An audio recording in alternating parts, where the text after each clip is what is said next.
네, 창세기부터 요한계시록까지 성경에서 중요하지 않는 그리고 유명하지 않는 장과 구절이 어디 있겠습니까? 하지만 오늘 본문은 유독 많이 들어보시고 잘 알고 계시리라는 생각이 듭니다. 지난주 이제 사경회가 있었죠. 김은성 목사님께서 주옥 같은 말씀을 하셨는데 그 중에서 이제 김은성 목사님께서 연애 편지를 좀 받아보셨다고 그렇게 말씀하셨습니다. 다들 고린도전서 13장을 가지고 연애 편지를 많이 써보셨을 거고 또 그 내용으로 연애 편지 많이 받아보시지 않으셨습니까? 네, 제가 쓰거나 받았다는 것은 아니고 제 친구의 이야기를 지금 하고 있는 겁니다. 네, 이렇게 정리를 해보고 성경책을 보시면 장들 위에 소제목들이 붙어 있습니다. 그 중에서도 고린도전서 13장은 번역본에 따라서 사랑 또는 사랑의 창가, 사랑이 가장 위대하다라는 가장 아름다운 소제목을 가지고 있습니다. 심지어 찬양도 있죠. 사랑은 언제나 오래 참고 사랑은 언제나 온유하며 이쯤 되면 아시겠죠? 사랑은 시기하지 않으며 자랑도 교만도 아니하며 사랑은 무례히 행치 않고 자기의 유익을 굳지 않고 사랑은 성내지 아니하며 진리와 함께 기뻐하네. 네, 제가 이제 누군가에게 어디 가서 절대로 무반주로 찬양하지 마라 라는 측명을 들었는데 지난 새벽 예배 때도 제가 무반주로 이렇게 찬양을 하다가 이거 너무 찬송가가 어렵구나 이런 생각도 들긴 했는데 이렇게 함께 해주셔서 너무 감사하고 이렇게 오늘 본문 고린도전서 13장은 어떻게 보면은 너무나 뻔한 그런 내용이고 그리고 너무나도 익숙한 그런 본문입니다. 이미 결론도 무엇인지 다 나와 있습니다. 13절을 우리가 함께 읽어보겠습니다. 그런즉 믿음, 소망, 사랑 이 세 가지가 항상 있을 것인데 그 중에 제일은 사랑이다.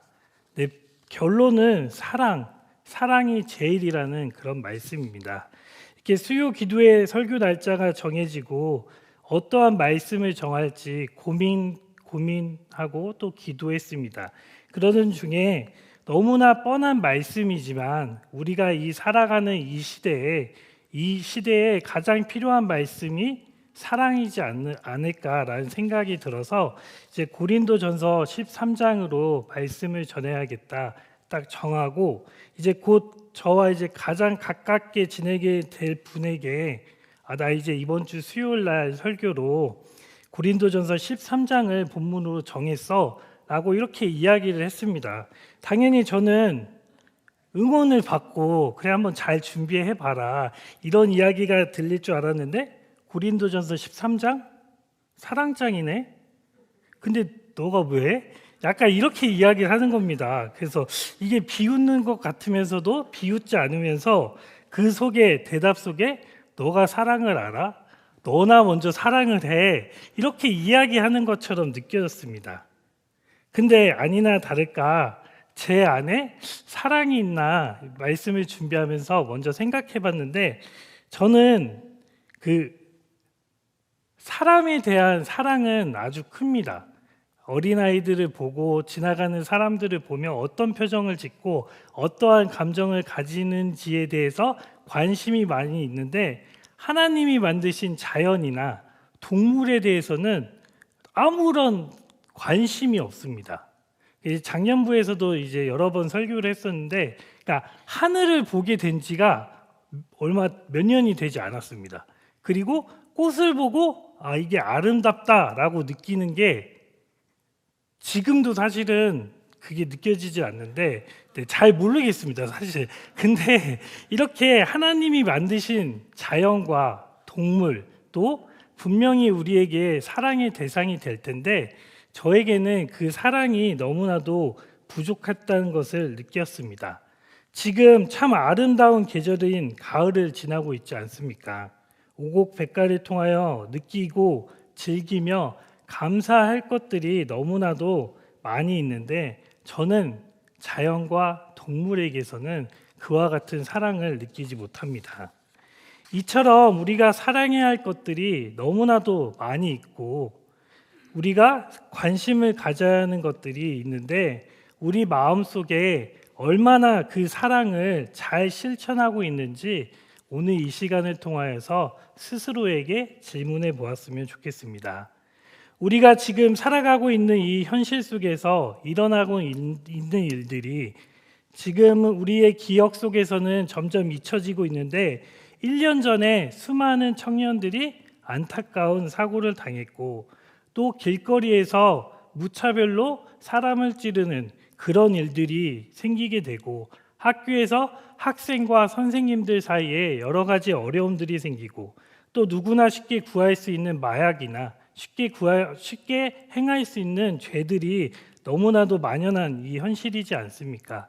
또 지구 반대편에서는 여전히 전쟁이 일어나고 있고 또 이상 기후로 홍수나 그리고 지진 등으로 자연재해가 일어나고 있습니다.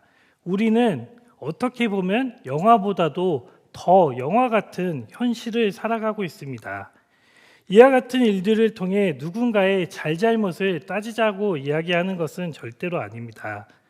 중요한 것은 우리 마음 가운데 나와 나의 가족에게만 일어나지 않으면 되는 일들이지 나와는 전혀 상관이 없는 일들이기 때문에 관심이 없어 철없는 아이들의 행동이야 라고 생각하고 있지는 않은지 우리 스스로를 다시 한번 돌아봤으면 좋겠습니다.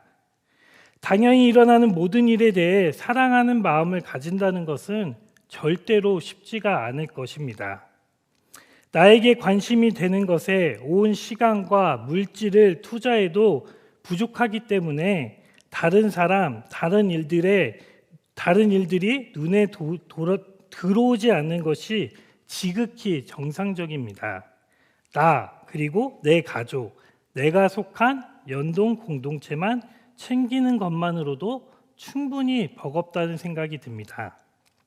내 스스로도 챙기기 쉽지 않고 남에게 신경 쓸 여유도 없지만 그래도 우리는 누구를 믿는 사람들입니까? 하나님, 예수님을 믿는 그런 사람들입니다. 그렇기 때문에 우리의 삶은 조금은 달라야 하지 않겠습니까? 우리가 매일같이 성경책을 들고 다니고 있는데 이 성경책을 한 단어로 축약하자면 무엇이라고 생각합니까? 바로 사랑입니다. 하나님 사랑과 이웃 사랑이 성경의 전부라고 말할 수 있습니다.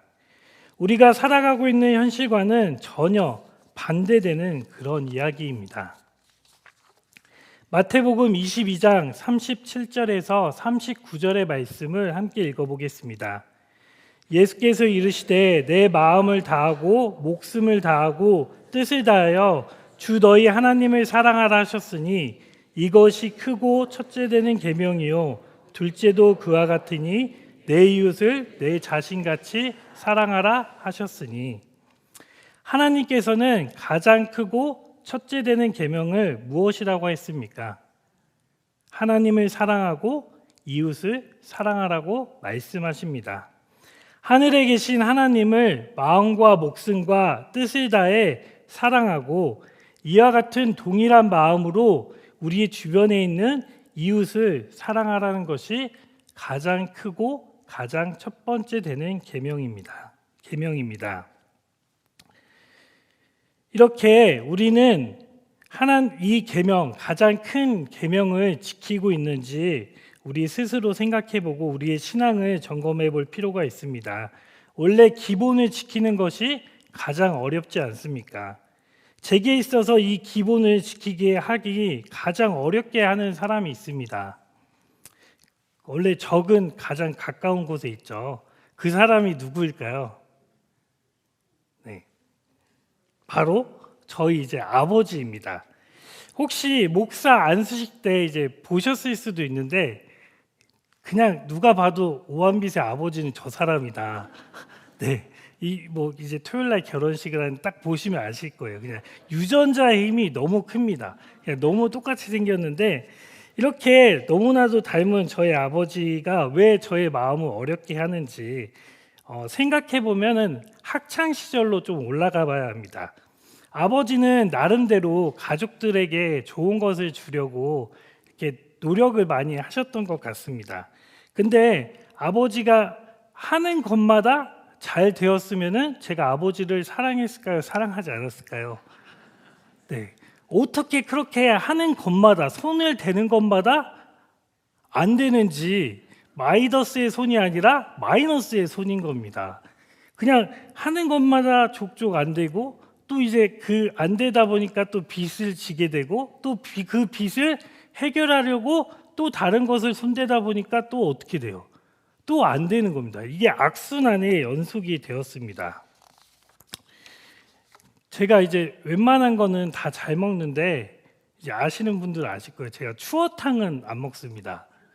그 이유는 되게 간단합니다. 저희 아버지가 추어탕집을 하다가 네, 크게 이제 망해가지고 제가 이제 추어탕 그 이후로 이제 제가 추어탕을 먹지 않는데 근데 저희 아버지가 뭐 잘못되려고 그렇게 하지는 않았을 거라는 생각이 듭니다. 가족에게 더 많은 것들을 누리게 해주기 위해서 그렇게 했을 텐데 어린 저에게는 너무나도 큰 상처였습니다. 그래서 제가 이제 아버지가 되지 않아서 그 마음을 제가 다 헤아릴 수는 없지만 저는 그때부터 아버지와는 반대로 살아야겠다 다짐을 하고 지금도 약간 그런 마음이 있는데 아버지가 게으르면 저는 성실하게 살고 아버지가 빚을 지면 저는 빚을 지지 않기 위해서 노력하고 또 노력합니다. 그때 이제 생긴 습관이 있는데 남에게 누군가에게 도움을 받거나 도움을 요청하는 것을 되게 많이 힘들어합니다. 지금 저희 아버지는 누구보다도 열심히 살고 계십니다. 하지만 제 안에 여전히 그 상처가 남아 있는 것 같습니다. 어머니랑 지내는 만큼 아버지와는 아직도 약간 서먹한 그런 것들이 있습니다. 그렇다고 해서 아버지와 제가 원수 관계는 아닙니다. 대외적으로는 되게 엄청 친한 척을 서로 하고 다니거든요. 이렇게 사랑 안에는 부모를 공경하는 것도 분명히 포함이 될 텐데 저의 삶 속에서 사랑의 말씀을 실천하지 못하고 있으니 사랑합시다 라는 제목으로 말씀을 준비할 때 제 마음이 얼마나 찔리고 걸렸겠습니까? 제 평생에 풀어야 할 숙제가 바로 아버지를 사랑하는 것입니다. 저뿐만 아니라 여기 계신 분들도 저와 같이 삶의 자리에서 정말 사랑하기 어려운 존재들 그리고 마주하기 힘든 존재들이 있지 않습니까? 생각만 해도 만나고 싶지 않는 그런 사람들, 나를 정말로 힘들게 하는 그런 사람들이 있지 않습니까? 하나님은 우리에게 주신 가장 큰 계명이 바로 사랑입니다. 여러분에게 드리는 말씀이 아니고 저에게 먼저 하는 말입니다. 매일같이 성경을 읽고 듣고 보는데 왜 아버지를 용서하지 못하고 사랑하지 못할까? 하나님이 우리에게 주신 가장 큰 계명이 사랑인데 왜 아버지에게 따뜻하게 사랑한다고 말하지 못할까? 가장 기본을 지키지 못하는데 어떻게 다른 계명들을 지켜나갈 수 있을까? 공부에도 그리고 운동에도 모든 분야에서도 기본을 지켜야 바로 설 수가 있습니다. 하나님의 사랑을 좀 더 우리가 살펴볼까요?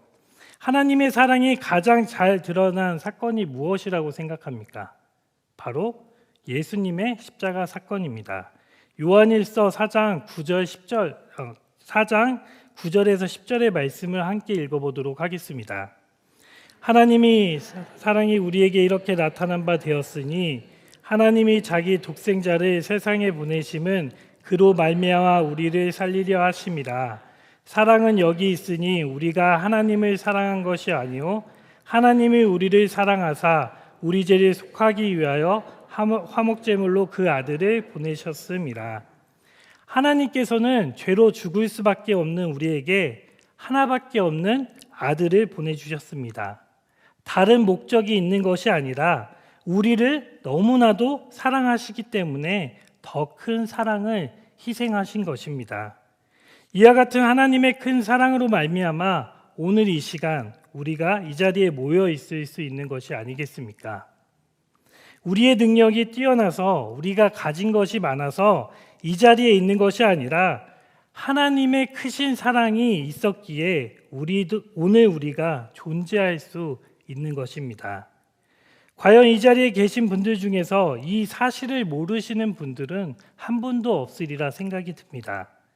다른 사람이 아니라 나를 위해 독생자 예수 그리스도를 보내주셨고 그 사랑으로 살아갈 수 있는 은혜를 입었는데 왜 우리는 스스로를 그리고 서로를 사랑할 수 없는 것일까요? 아무런 대가 없이 받은 사랑이라는 것을 알면서도 우리의 삶 속에서 실천하지 못하는 이유는 무엇일까요? 그것은 바로 우리 안에 하나님의 사랑보다 내가 원하는 것, 나의 유익, 나의 생각이 더 크기 때문일 것입니다. 교회 밖의 세상에서 우리를 바라볼 때 교회는 더 이상 사랑이 넘치는 공동체기보다는 자기들끼리 리그를 만들어 높은 벽을 세우고 있는 것이 한국 교회의 현실이라 생각이 듭니다. 우리끼리 사랑이 차고 넘치면 좋겠지만 또 꼭 그런 것은 아닙니다. 우리 안에서도 내 편 나눠서 싸울 때가 얼마나 많이 있지 않습니까? 이와 같은 현실이 웃기기도 하면서 슬프기도 합니다. 사랑이 넘쳐야 할 곳인 교회가 예수 그리스도의 모습처럼 자기를 희생하고 내려놓아야 할 교회가 그러지 못하는 것이 우리의 현 주소입니다. 세상보다 더 이기적이고 더 배려가 없으며 더 희생이 없는 것이 바로 우리가 예배드리고 있는 이 교회이지 않나 생각이 듭니다. 본문으로 다시 돌아와서 1절에서 3절의 말씀을 함께 읽어보도록 하겠습니다. 내가 사람의 방언과 천사의 말을 할지라도 사랑이 없으면 소리나는 구리와 울리는 꽹과리가 되고 내가 예언하는 능력이 있어 모든 비밀과 모든 지식을 알고 또 산을 옮길 만한 모든 믿음이 있을지라도 사랑이 없으면 내가 아무것도 아니요 내가 내게 있는 모든 것으로 구제하고 또 내 몸을 불사르게 내줄지라도 사랑이 없으면 내게 아무 유익이 없느니라. 본문의 고린도 교회는 성령의 은사가 많았고 또 관심이 많이 있었던 교회였습니다. 이것이 절대로 문제가 되는 것은 아니지요. 성령이 일하시는 일들을 많이 볼 수 있었고 실제로 고린도 교회의 이와 같은 모습을 1장 7절에서 바울은 감사하다고 고백하기도 했습니다.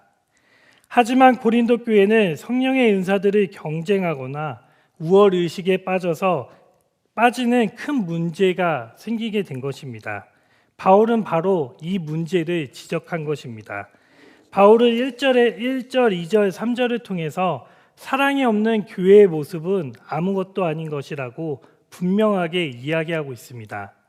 방언 가운데 사랑이 없으면 허공에 떠도는 소리밖에 되지 않고 예언과 산을 옮길 만한 믿음을 가지고 있어도 사랑이 없으면 아무것도 아니며 온몸을 다해 희생하는 구제를 할지라도 그 안에 사랑이 없으면 아무런 유익이 없다고 바울은 분명하게 전하고 있습니다.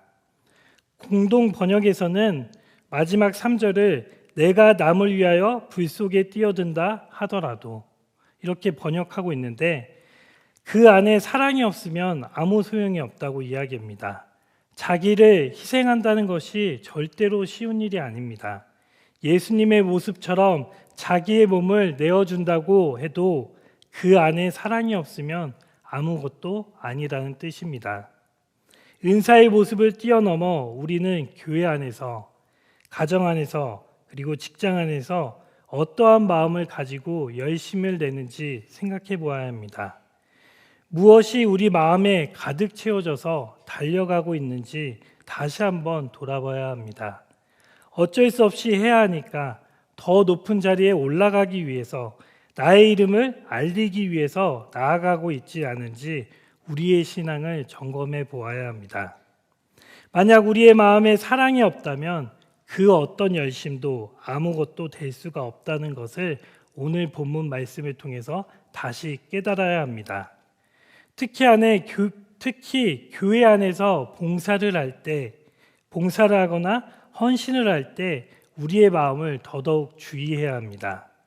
이 마음 안에 사랑이 있는지 없는지 우리는 끊임없이 확인하고 또 확인해야 합니다.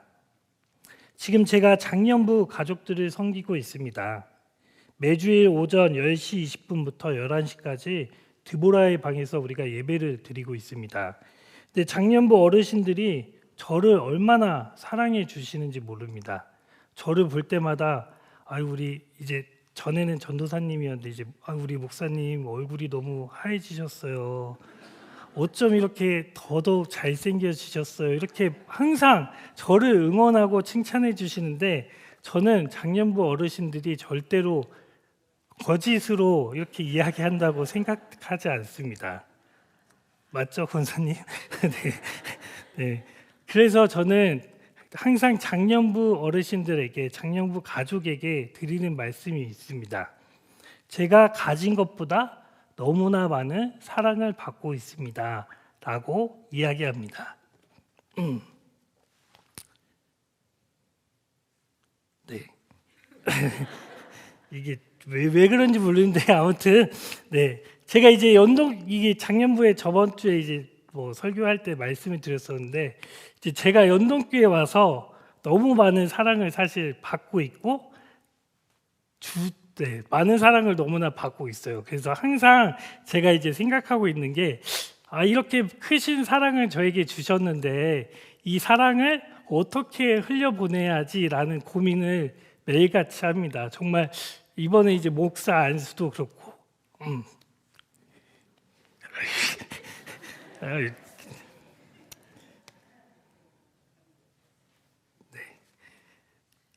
제가 대전에서 올라왔거든요. 대전에서 또 올라올 때 서울에 가면은 그냥 코가 베이는 줄 알았어요. 원래 지방 사람들이 약간 그런 생각들을 많이 하잖아요. 막 서울 사람들은 뭔가 되게 깍쟁이 같을 것 같고 되게 내가 과연 연동교회에서 사역을 잘할 수 있을까 이와 같은 고민을 정말 많이 했거든요. 저는 이제 제가 잘하는 것보다 제가 못하는 것을 되게 생각하는 그런 스타일이다 보니까 이 연동교회에서 과연 내가 사역들을 잘 감당해 나갈 수 있을까 막 그런 고민들도 되게 많았어요. 그리고 이제 작년에 제가 은혜 가운데 정말 많은 사랑을 주셔서 또 이스라엘을 성지순례를 갔다 오게 되었는데 한창 그 고민에 빠졌을 때였거든요. 내가 사역을 잘하고 있을까? 또 어떻게 하면은 더 좋은 사역을 할 수 있을까? 이런 고민에 혼자 빠져 있을 때 이제 이스라엘 성지순례를 갔다 왔는데 사실 제가 거기 가서 한 거는 아무것도 없거든요. 권사님들 뒤에서 버스 타실 때까지 기다려 드리고 그다음 화장실 가시면 기다렸다가 다시 무리에 합류할 수 있게 기다리고 그거밖에 한 게 없었어요. 그리고 이제 한국으로 돌아왔는데 권사님들이 뭐 때문에 저를 사랑해 주시는지 모르겠는데 그 사건 이스라엘 그 성지순례를 통해서 또 너무나 많은 사랑을 받게 되었어요. 진짜 저는 한 게 하나도 없었는데 권사님들이 그렇게 사랑을 많이 해주시더라고요. 또 이게 유년부에서도 그렇고 장년부에서도 그러다 보니까 내가 가진 것에 비해 너무나 많은 이 사랑을 받고 있는데 이 사랑을 어떻게 또 내가 전할 수 있을까? 어떻게 보답을 드려야 할까? 그런 고민을 참 많이 하다 보니까 이렇게 눈물이 흘리게 되는데 이건 본문하고는 상관이 없지만 그만큼 저는 이 연동교회가 참 사랑을 잘 실천하고 있다라는 생각이 듭니다. 네, 참 산으로 가가지고 다시 이제 본문으로 돌아오면, 네, 바울은 1절에서 3절까지 나온 은사들보다 더 많은 것들을 나열해서 사랑의 중요성에 대해 이야기할 수도 있지만, 이 세 가지만으로도 충분한 사랑의 중요성에 대해 설명했기 때문에 더 이상 나누지는 않았던 것 같습니다. 바울의 이야기처럼 사랑이 없다면 그 어떤 것도 아무런 의미가 없습니다. 사랑이 없다면 남에게 아무런 소용이 되지 않을 것이고, 사랑이 없다면 나 자신도 아무런 가치가 없는 그런 존재가 될 것입니다. 또한 사랑이 없다면 그 안에서 아무런 유익을 찾지 못하게 될 것이고, 아무리 멋지고 가치 있는 일을 한다 해도 그 안에 사랑이 없다면 아무런 가치 존재가 없습니다. 우리가 해야 하는 모든 일들은 사랑의 수단이고, 그 안에서 하나님의 사랑이 포함될 때에 비로소 그 가치를 바라게 되는 것입니다. 빌립보서 2장 8절에서는 사람의 모양으로 나타나사 자기를 낮추시고 죽기까지 복종하셨으니 곧 십자가에 죽으심이라.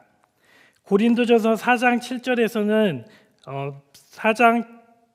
13장 4절에서 7절까지의 말씀에서는 예수님의 사랑을 그 자체로 보여주고 있습니다. 예수님의 사랑, 십자가에서 돌아가신 예수님의 사랑은 오래 참고 온유합니다. 십자가의 죽음 앞에서 순종하기까지, 죽기까지 참으셨습니다. 하나님의 뜻을 이루기 위해 모진 모욕과 고통도 견뎌내셨습니다. 조금은 우리의 모습과는 다른 것 같습니다. 오늘 새벽에 장성 목사님께서 사랑은 허다한 허물을 덮는다고 말씀을 전해주셨는데, 오늘 말씀을 저도 정리하면서 그것이 진정한 사랑이지 않을까 생각을 해보았습니다.